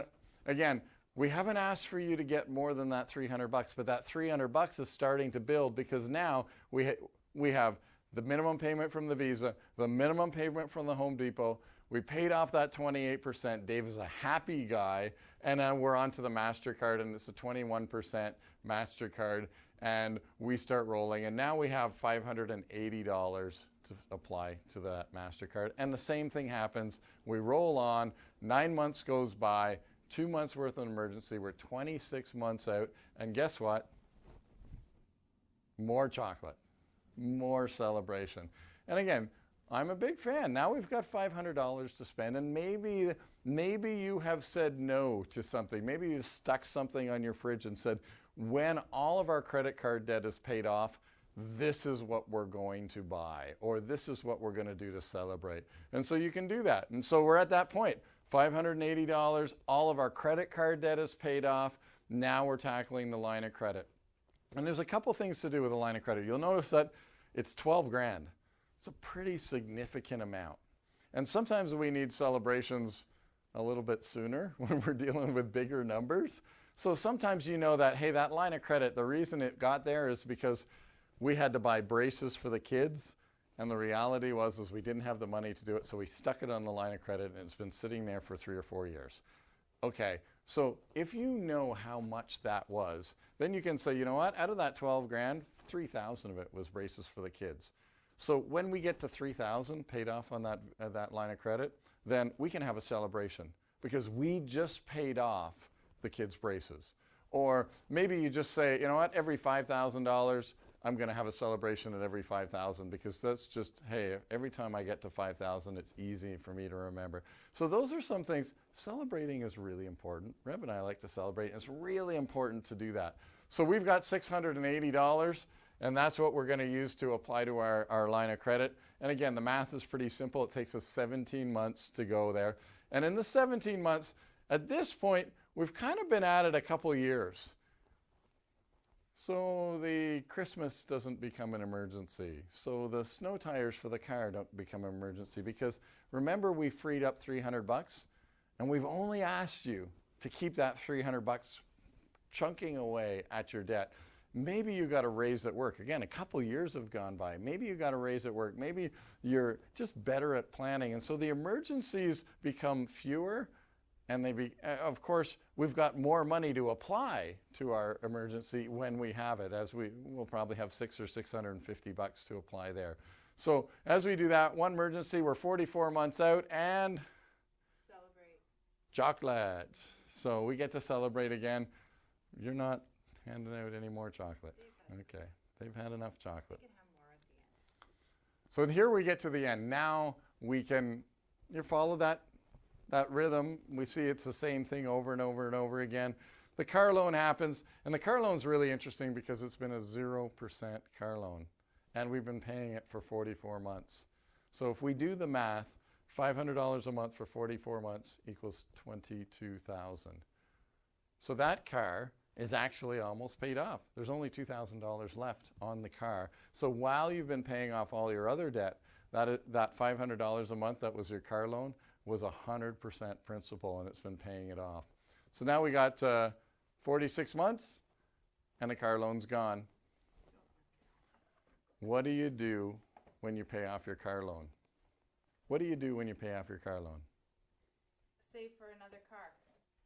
Well, you at least save 1 or 2 months because you know the minute that you pay off your car loan, it's going to break down, right? You know that's planned obsolescence, so to speak. So take a moment, pause, and say, you know what, we're going to build up our emergency cushion a little bit. And so you might want to do that. But now you have $1,180 of money that you don't, your $300 that we started with has turned into $1,180. We have $1,180 every month that we don't need to live on. Because remember, we started with $300 and then we started collecting all of those minimum payments. We were paying those to the bank. We've collected those, and now it's $1,180 that you get to spend any way that you want as you move forward because you have no consumer debt. You're not giving it away. Now again, we're 46 months out. It's taken some time to get here, but we certainly are ready for a little bit more, right? And so maybe you take a family trip.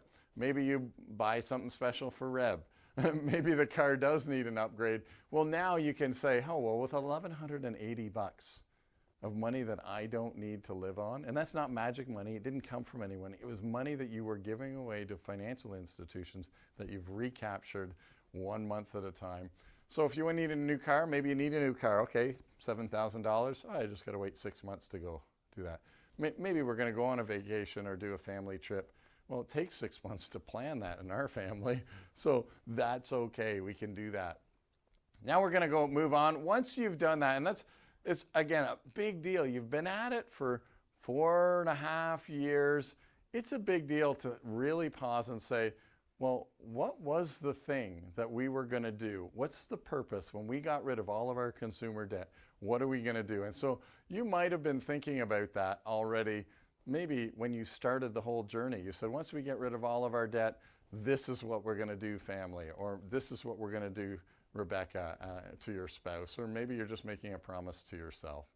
So that's what we got. We got our emergency cushion at, again, around $1,000, maybe $2,000, whatever it is. It's still not fully funded, and a fully funded emergency cushion simply means 3 to 6 months worth of expenses in a bank account that is designed to just accommodate those big ticket items that might happen. You don't have any consumer debt. I like to call this my self-funded line of credit. This is where you get a little more latitude. When you see something and you're like, you know what, we want to upgrade some windows, or we want to upgrade something in the house. Well, we can get started. We can continue to save because we got $1,180 that we're not living on, but we can go and start on that. And so, you know, again, if I was something in our emergency cushion that we can't forecast, then we can add it in. And after 10 months, we get $11,000 in the bank. So if I do the math here and I go, all right, 46 months to get rid of all of our consumer debt, 16 months, in that 16 months, we went for a really good trip, or maybe we bought a new car, we spent some money doing that, and then we also got a fully funded, we got $11,000 sitting in a bank account that is really not used for anything. It's my self-funded line of credit. Then we're 62 months out. After 5 years, all of our consumer debt, we're kind of breathing a big sigh of relief. And again, oops, I hit the wrong button. There we go. 62 months. And now we're going to say, okay, where's the mortgage at? Maybe, and again, this is the time, once you have it, you may say, we want to take that $1,180. Maybe I want to start, you know, saving for the kids' education because I put that on hold while we were doing that. Maybe you want to start investing that money, and you can take that money. Today, what we're going to do is we're going to actually use it and apply it to the mortgage.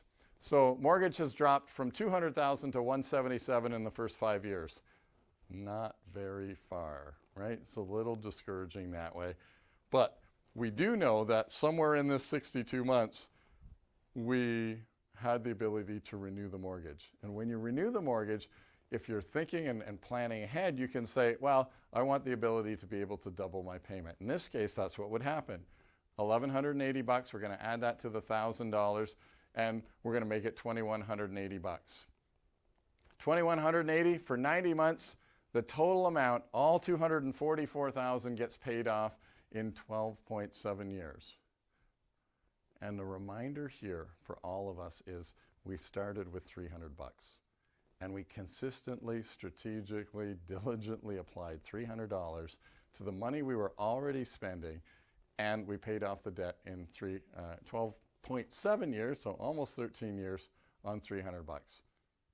Anybody excited about that? I'm excited about that. That gets me excited every time that I do that, because that's the power of the snowball. And recognizing that I didn't come up with a whole lot of money. I didn't come up with money. Maybe I had to sacrifice my Starbucks. Maybe I had to change my living a little bit to be able to come up with that $300. But the reality was, hey, in 12.7 years, now what does my financial picture look like? Well, I got $2,180 that I don't need to live on, right? And what do I want to do with that? Maybe I want to invest more into real estate. Maybe I want to do something like that. Now I've got $2,180 to be able to do that. So that's a bit the power of the snowball. Anybody excited about that? Yeah, you're good? Okay, good. Because this, to me, is just, it's almost like magic. You know, every time I do it, I think, it's almost like magic. I can't believe, I got to go back and redo it. But the reality is it's time to celebrate and go, what are we going to do with that? I knew you had. I actually have a question, because I hear the questions in my head. What do you do when you're discouraged on that journey? Like, and you just think, do you see people who get discouraged and who don't keep going? Or how do we keep ourselves on that track? Is that like a planted question? Because you know, we are a financial coaching company. Yes, and one of the things that we know is that when you leave this building, we didn't talk a lot about marketing and media, but there's a significant amount of pressure out there to get us to spend more money than we actually have. And again, I'm not bashing the salespeople. Everybody has a widget that they want to sell. Everybody has a widget that is going to change your life. And some of those widgets will change your life. The problem is that everybody has a widget that's going to change your life.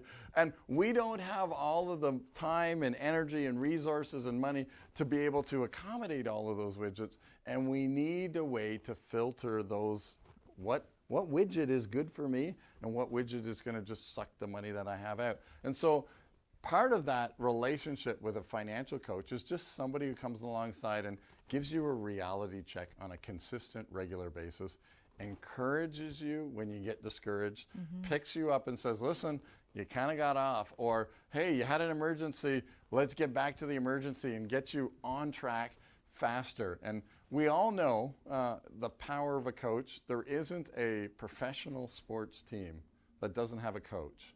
And why is that? Because the coach is actually, in a sense, the one who keeps the team working together as a team. He stands on the outside of the game and says, all right, I see what's going on. And again, if there's a football coach, he goes, hey, the team is blitzing, and he calls that in.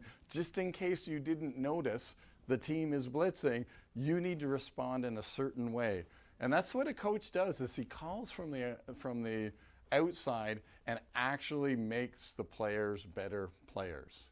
And that's what a financial coach does, and that's what our team of financial coaches does, is they come in and they go, you think you're bad with money? Nah, you're not bad with money.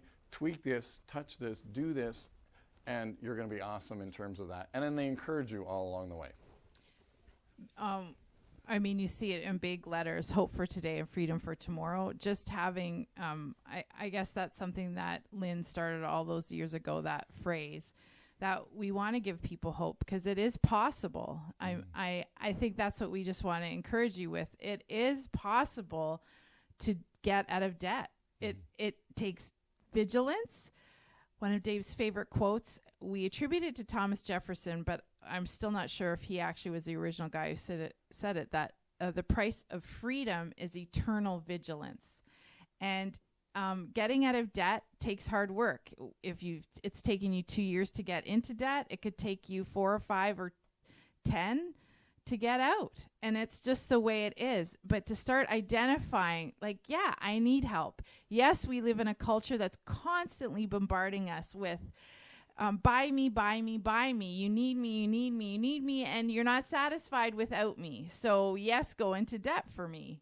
That's what those products are always saying to us. And we've got to stand up and speak against that culture and encourage one another to do it a different way. And it's okay.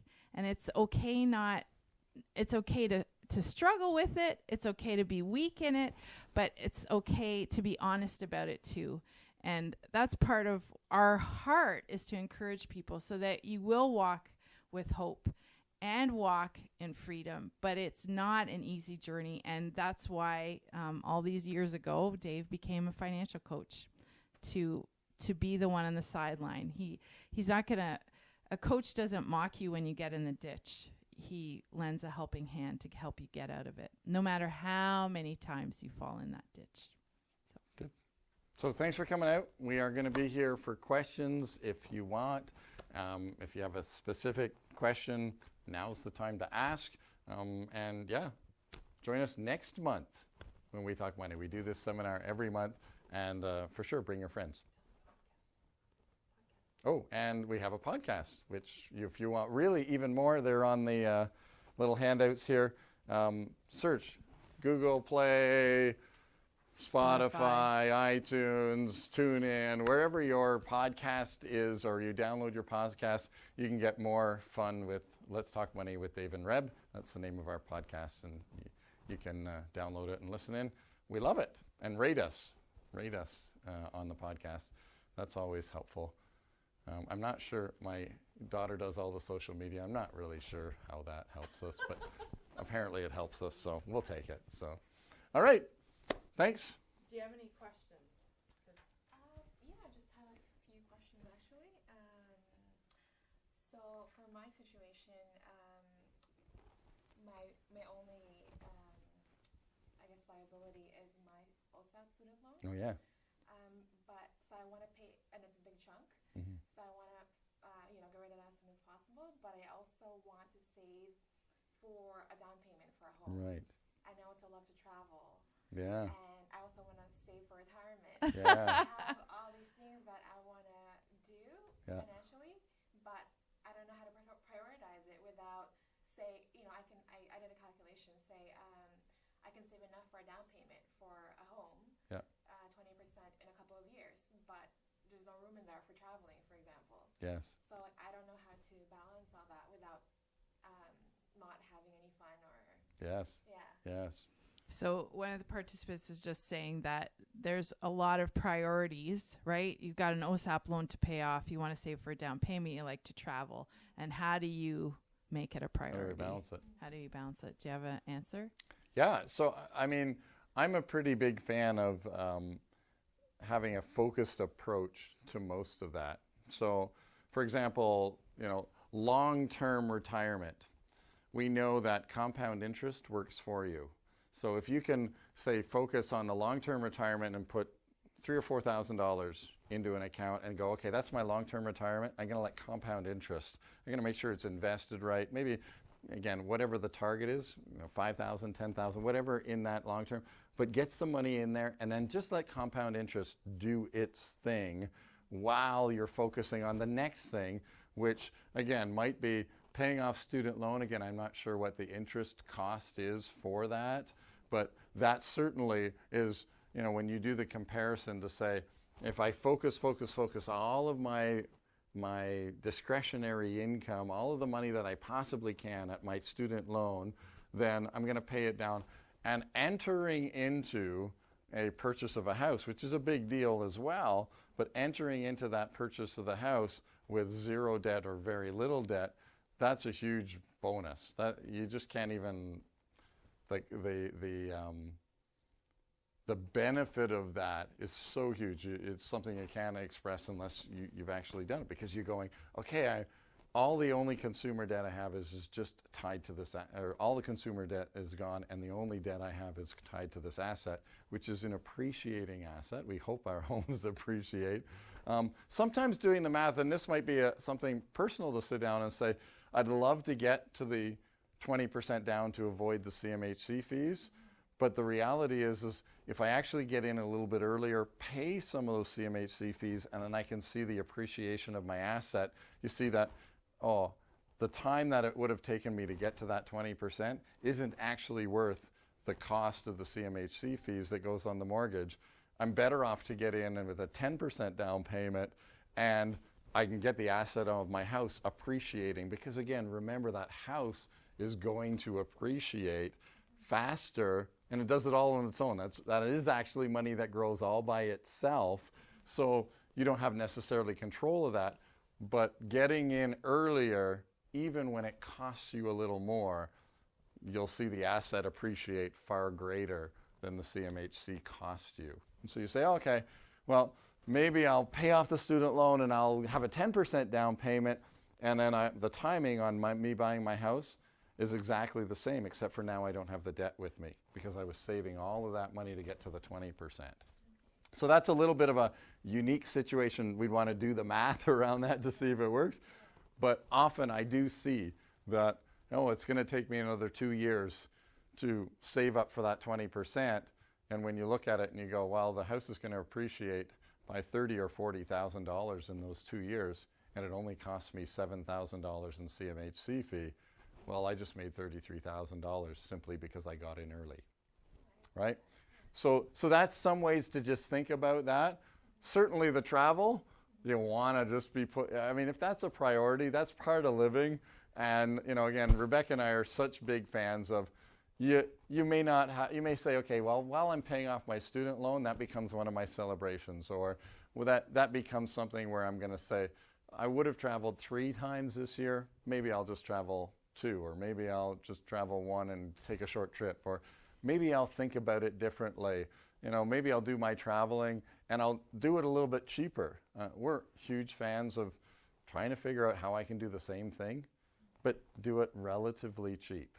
And someone gave us a tip a long time ago, because traveling has been a high We value. love to travel. We do. Oh yeah, we love to travel. But we have 5 kids and 2 dogs. Right. So we've already said that. So our traveling looks a little more simple, but has always been important for us to go away. So I remember many years ago, it was a colleague's husband said, you know what? People always say, oh, you get to go away and I never get to go away. And he said, all it takes is, at the time, was $3 a day. Right? So you save the $30 a week, and you do it automatic, like we've already been talking, right? You just put it somewhere, you dump it into an account, so that if you want to go to Cuba and it's $1,500, Well, you just do it every month. It's a cup of coffee. Can you give up a cup of coffee because you want to do a trip every year with your girlfriends? And it just depends on our priorities.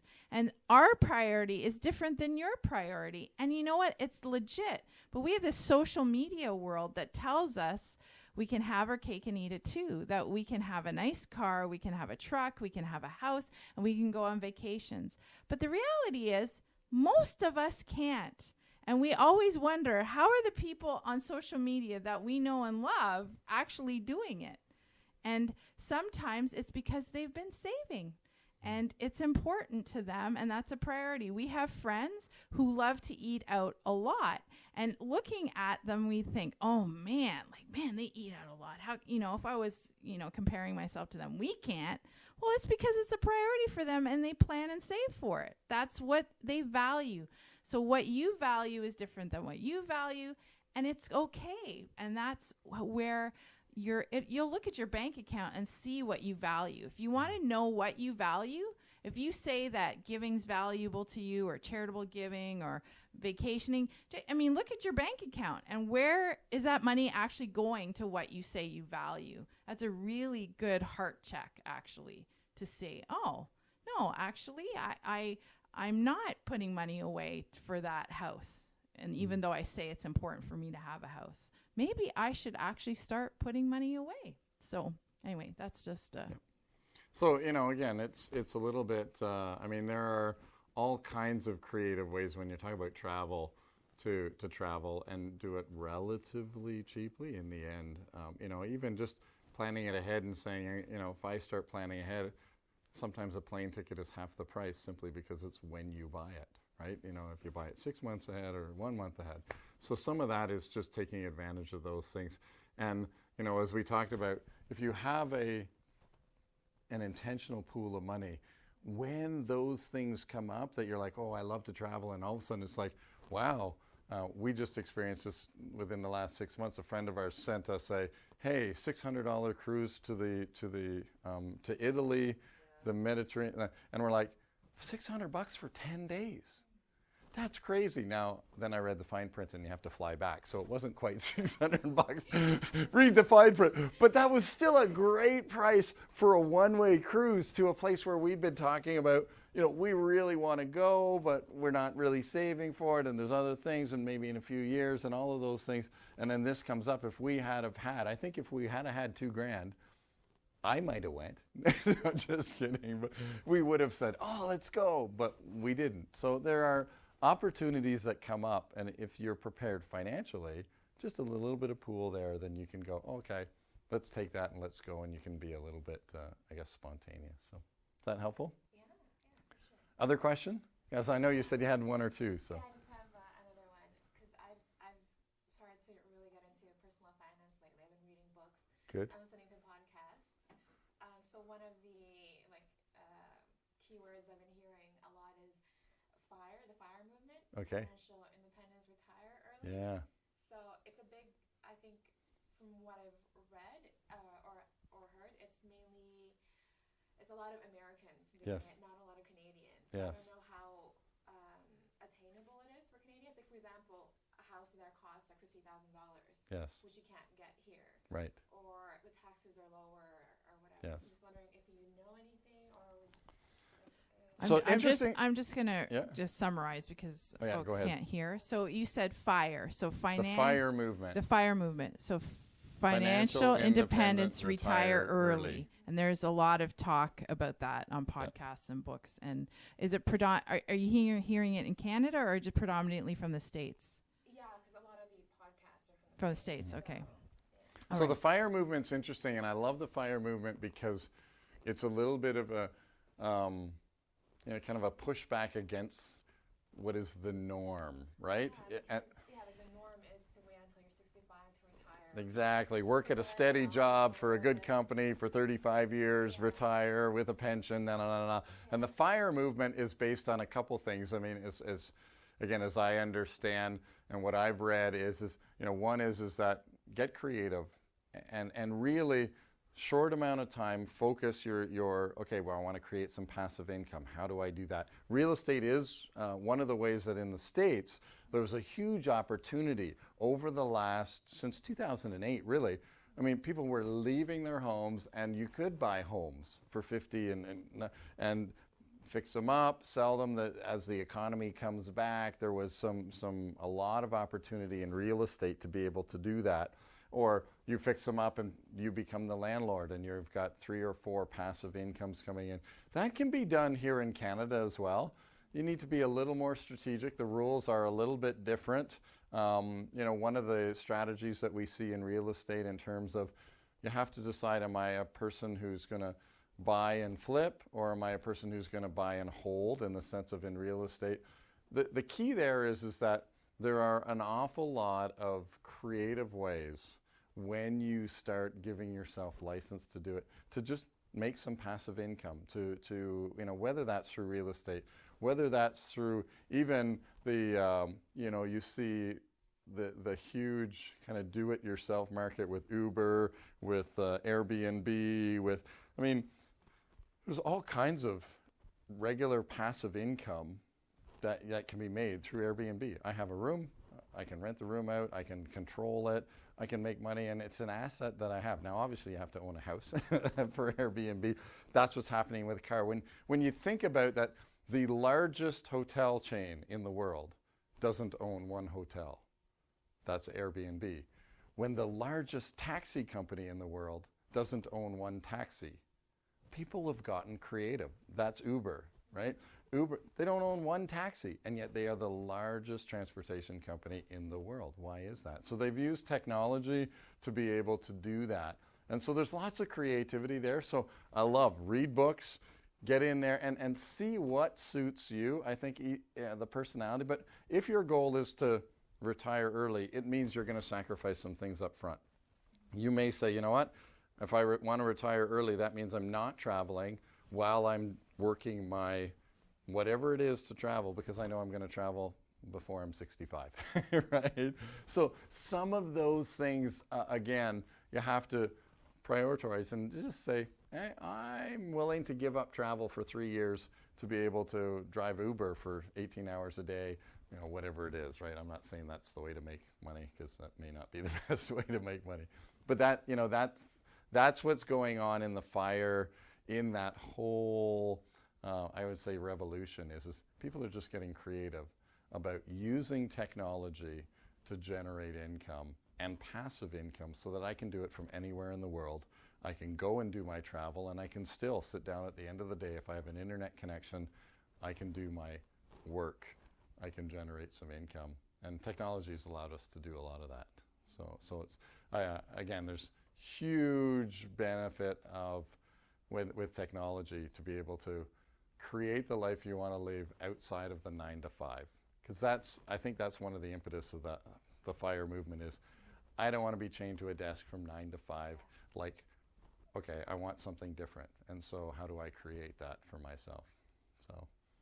So be creative, read lots of things, find the thing that you get passionate about, for sure be doing it passionately, and then anywhere in the world, technology allows us to do that. Any other questions? That's it, yeah, thank you. You guys are great. Okay, good. Thank you. Perfect. We're done. Thanks for coming out, and join us next week, or next month, when we talk money.